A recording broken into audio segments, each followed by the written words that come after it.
tudo bem com vocês? Meus amores, cada hora tá em um ângulo, tá de um lado do cômodo. Cada hora essa câmera tá de um jeito. E hoje ela tá do lado oposto. Apresento vocês não mais meu tábua de passar, mas o meu guarda-roupa, né? Já que o outro eu perdi. E é isso. Uma hora a gente vai conseguir ter a câmera fixa num ponto, com luzes melhores e assim por diante. Eu vou conseguir gravar de óculos, enxergando tudo que eu tô fazendo. E vai ficar tudo bem. Mas voltando, bem-vindos a mais um vídeo de review. E nosso vídeo de hoje é a respeito de um dos livros que eu li na Biblion desse nosso mês. O livro em si é Para John, da Joan Didion. Esse livro ele foi publicado póstumo à morte dela, né?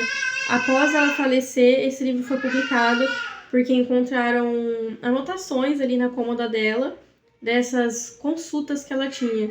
Em resumo, o livro é as consultas que ela teve com o psiquiatra e como foram essas consultas. Aí ela anotava para que o esposo dela, já que ele não estava presente ali, ele não podia estar presente durante a sessão, porque para vocês que, caso alguém aqui que não conhece mais ou menos como são as questões da terapia, a gente assina um termo onde é acordado o número de faltas, se é gratuito ou não, se é acordado valores, né, pagamento, e é acordado que a terapia tem que ser um espaço seguro. É você e o profissional que vai te atender. Seja ele psicanalista, psicólogo ou terapeuta. É você e aquela pessoa. Porque mesmo que você fale que não, eu confio 100% na pessoa que está do meu lado, talvez se aquela pessoa estiver do seu lado, determinadas coisas que você precisa se abrir para poder se curar, você não vai, entendeu? E aí ela fazia essas anotações para que o esposo dela pudesse acompanhar.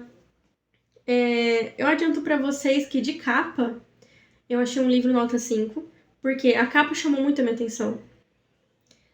A mulher olhando pra gente, vou falar a mulher aqui, quando você bate a cara no livro, você não sabe quem é, então você vê apenas uma mulher.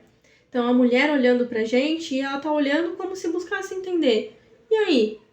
O que você quer? E ao mesmo tempo ela tá com os braços cruzados assim, então ao mesmo tempo não tá aberta a conversa, ela tá tipo num ar de tanto faz, sabe? Calmaria, tanto faz, só o que você quer, sabe? E isso chamou minha atenção. Aí logo depois eu vi o título. A primeira coisa que me fez ler esse livro foi ela me olhando, entendeu? Então eu gostei bastante disso. E logo depois que eu comecei a ler, eu não li nem sinopse, eu falei, eu preciso ler esse livro, eu quero ler esse livro, eu preciso. Assim que eu comecei a ler, que eu percebi que eram sessões que ela tinha com o profissional ali, que se eu não me engano é o Gregory, acho que fala assim o nome dele. E as pautas que eram trazidas, as coisas que eram discutidas, os pontos, ela tinha uma situação ali referente, a gente sempre tem, né? Cá entre nós, eu, você que está assistindo, ou vocês que estão assistindo, a gente sempre tem questões a resolver. E quando a gente cai, a gente rala um joelho, a gente é ensinado que a gente tem que lavar para não infeccionar, ou a mãe simplesmente ensina, fala, você tem que tomar banho porque você ralou o joelho. Aí você automaticamente já põe na cabeça, eu tenho que tomar banho toda vez que eu ralar o joelho. E aí a gente acaba tendo esse cuidado, acaba aprendendo, mesmo que inconscientemente, como se cuidar fisicamente. Mas quando se trata de uma coisa emocional, que é algo que não é físico, não é palpável às mãos, a gente acaba pecando um pouco, porque a gente não é ensinado a. Tanto é que de várias gerações para cá, a gente tem melhorado muito quando se trata de assuntos como depressão, TDA ou TDAH também, e TEA, porque as pessoas costumavam falar que essas coisas não existiam. E esse livro mostra pra gente que existia sim, porque a moça do livro, que é a Joan, ela é a autora e também a pessoa que ali atua dentro do livro nessas sessões. Ela mostra pra gente que ela veio dos tempos de guerra e etc. Ou seja, há muito tempo atrás, ela mostra pra gente que essa questão emocional é nossa, é de nós, seres humanos, entendeu? A gente vai ter questões, sim. Talvez sejam com coisas que para outras pessoas não fazem o menor sentido, mas pra gente que passou por aquilo, teve um efeito diferente e faz total sentido. Então esse livro, ele me pegou de um jeito, assim, ele me fez repensar a minha vida inteira. Principalmente porque ele não só discute essa coisa de passado, de vida. O profissional ali, ele não só traz reflexões pra gente, a respeito ali do que aconteceu com ela. Ele também traz uma abordagem onde os dois conversam, porque também tem isso na terapia, para quem não sabe. A gente tem tipos de abordagem. Tem abordagens onde o profissional só escuta a pessoa falar e faz perguntas. Tem abordagens onde ele faz a pessoa raciocinar. Tem alguns que interrompem. Tem outros que contestam, apertam para que a pessoa possa explodir, chegar numa solução. Um exemplo que eu vou citar aqui para vocês é a série chamada Grey's Anatomy. Eu não lembro exatamente agora a temporada, mas tem uma temporada em que a personagem principal, a Grey, a Meredith Grey, ela começa a passar por uma profissional também para cuidar da sua saúde mental. E aí, quando essa profissional vê que só escutar a Meredith perguntar não tá resolvendo, ela aperta a Meredith, ela olha pra Meredith e fala um monte de verdade na cara dela. Você é isso, isso e isso, o Derek, que é o par romântico dela, é isso e isso, e você não tá feliz. Porque ela percebe que a abordagem anterior dela não estava funcionando. Tanto é que quando a Meredith sai da sala dela, ela fala, pronto, fiz ela pensar. Não é exatamente essas palavras, mas vocês entenderam. Então a abordagem dele, ele aliás é uma das pessoas defensoras aí da questão da... Ele era, né, que infelizmente tanto a Joan quanto ele faleceram.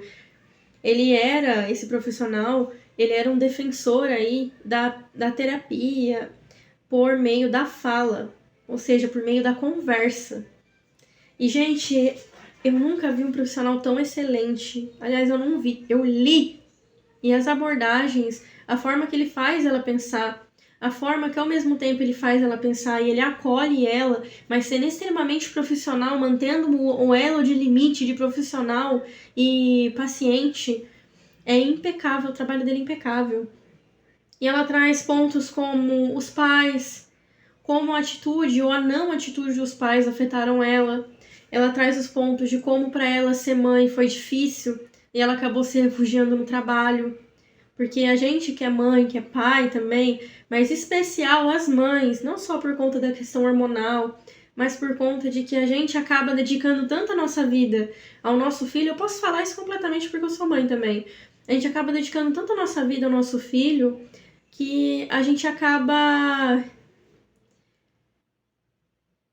desaparecendo, por assim dizer, entendeu? E se a sua gestação te traz alguns problemas de saúde, te traz um ganho de peso a mais, que depois que você tem um filho é muito difícil emagrecer também.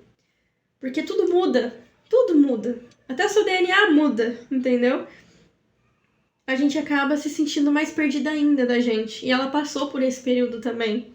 A gente não precisa gestar uma criança, a gente não precisa.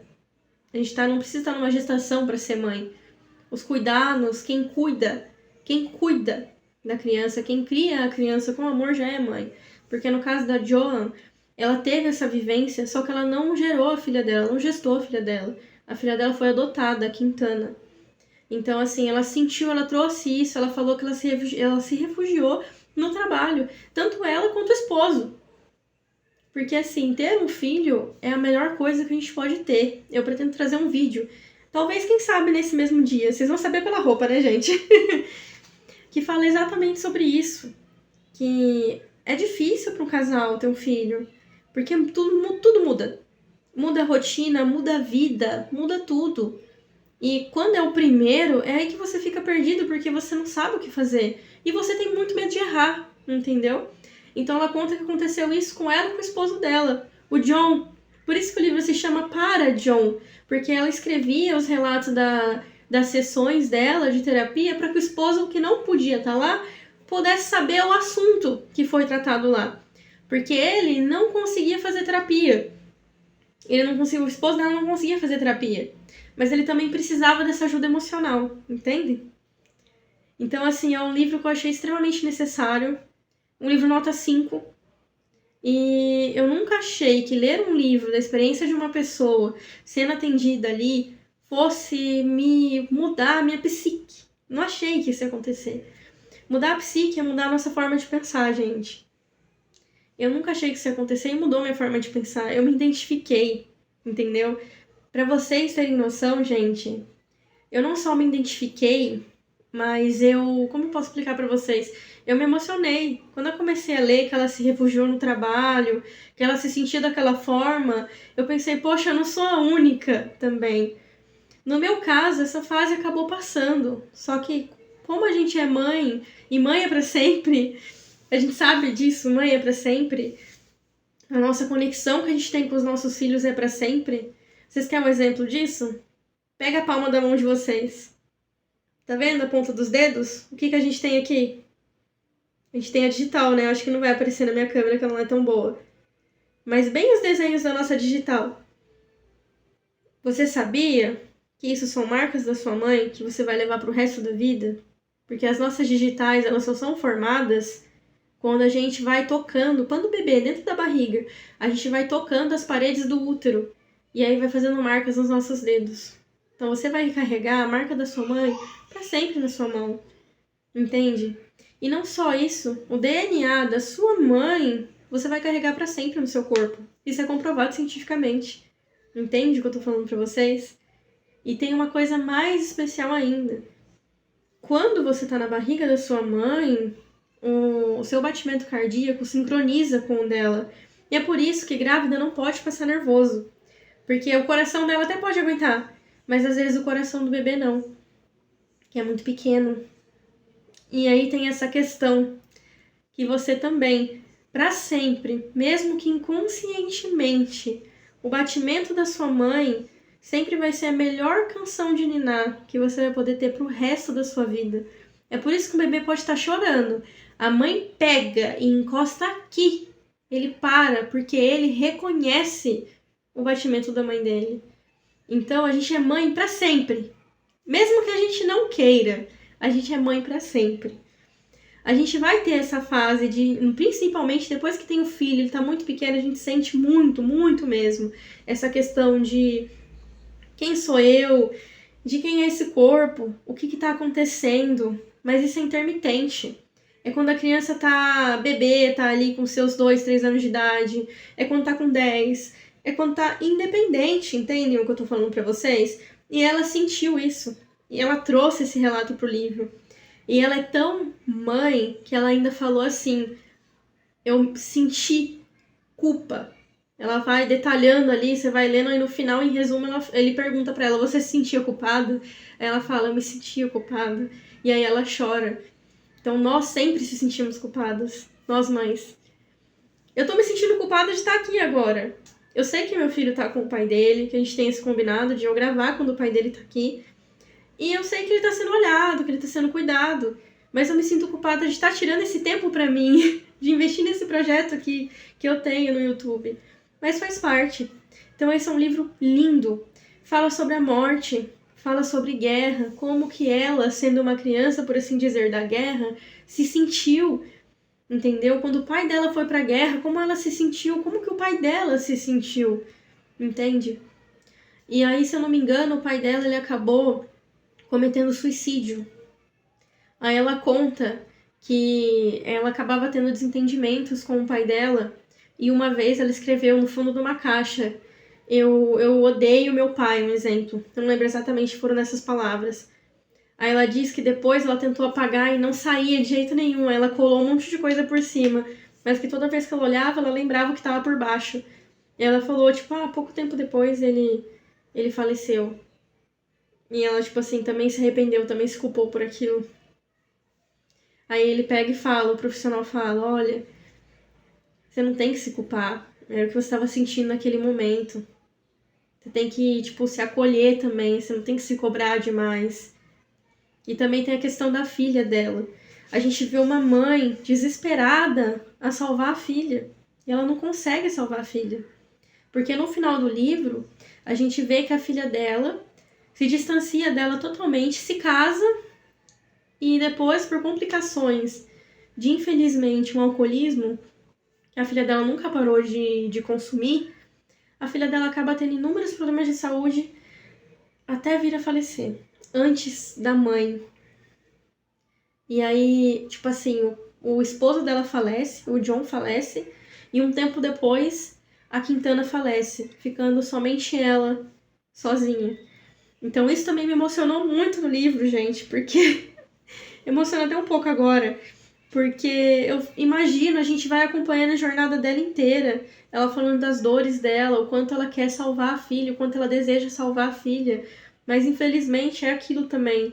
E o próprio profissional que atende ela ali, ele fala pra ela, ele fala assim, não tem como salvar quem não quer ser salvo, né? Em resumo, um pouco resumindo tudo que ele falou, foi isso. E quando eu terminei de ler, a gente termina de ler o livro, tipo assim, como a última sessão, tentando ajudar a filha dela. Aí depois vem os relatos. Aí começa a contar, em tal ano aconteceu isso, em tal ano aconteceu isso. Então não é mais as anotações dela, sabe? E aí, quando eu li que o esposo morreu e depois a filha morreu e ela ficou sozinha, eu me senti emocionada, eu fiquei muito triste, porque eu pensei, poxa, ela fez tanto e acabou que não conseguiu e logo depois ela ficou completamente sozinha. Perder um ente da família é difícil, mas imagine perder a família toda, porque eles eram a família toda dela, né? E, gente, é uma leitura excepcional. Eu recomendo pra vocês. Vocês escutam muito aí fora, na parte dos livros, que o livro Uma Vida Pequena muda a psique da gente. Eu nunca li esse livro, eu quero ter a oportunidade de lê-lo ainda. Ele é dessa grossura que eu já vi foto, mas eu acredito que esse é um livro, mesmo ainda não lendo Uma Vida Pequena, esse é um livro do nível de Uma Vida Pequena. Porque é lindo. O quanto que você vê a luta, o quanto que você consegue entender sobre você, lendo sobre ela, a consulta dela, entende? As vivências dela. Então, vale totalmente a pena. Eu recomendo esse livro totalmente pra vocês. E é esse livro aqui, ó. Eu não coloquei a capa, né? No começo eu cheguei toda empolgada. É esse livro aqui. Para John, da Joan Didion. Livro nota 5, capa nota 5. Tudo nota 5, gente. Se tivesse um fio de cabelo nesse livro, ele ia ser nota 5. Tá aí pra vocês, eu recomendo pra vocês. É um livro impecável. Mudou minha psique. E eu li como se fosse água. Eu pegava ele pra ler e é uma leitura tão gostosa. É uma conversa, literalmente. Ela escreve muito bem. Ela é autora também, ela tem várias outras obras. Eu pretendo pesquisar as obras dela e trazer aqui pro canal também. A Joan Didion é uma baita de uma escritora, entendeu? Então a transcrição dela ali de como foi, é como se você tivesse sentado. Tá ela sentada aqui, o profissional sentado aqui e você sentado no meio. E você vai acompanhando. Você olha pra ela, ela responde. Você olha pra ele, ele responde. É uma leitura muito fluida. Então eu pegava ele em 15 minutos, eu li tipo 10, 15 páginas, assim, sem nem ver. Então realmente, muito bom mesmo. Eu gostei muito desse livro, gente. Acho que dá pra perceber, né? E é isso. Muito obrigado. Diz aí embaixo se vocês gostaram ou não. Se vocês gostam de livros que mudem a sua psique, que mudem a forma que vocês pensam. Se vocês acham, ou se vocês sabiam que essa questão da mãe ser pra sempre era mesmo verdade ou não. Porque isso é um ditado popular também, né? O que vocês acham, pessoal? Gostaram do vídeo? Me falem. Eu sou a Leti e até a próxima.